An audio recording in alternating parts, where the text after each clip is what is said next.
In a village lost among the gloomy forests, there lived an old woman named Agrafena. She was quiet and inconspicuous, but everyone knew not to approach her. A witch. So whispered the village, pointing to her house, surrounded by thick trees that seemed to draw mist into their black branches.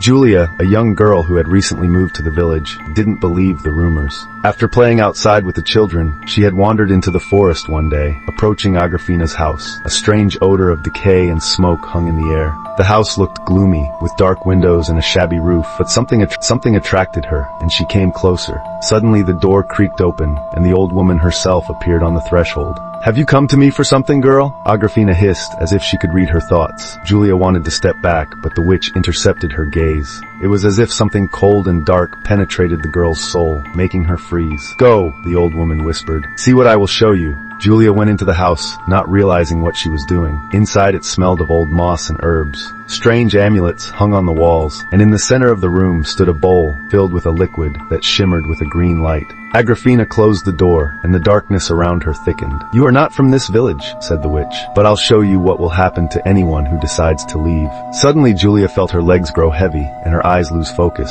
Everything around her became blurry. That's when she realized she had no way back. The next morning, locals found her on the front porch, unconscious.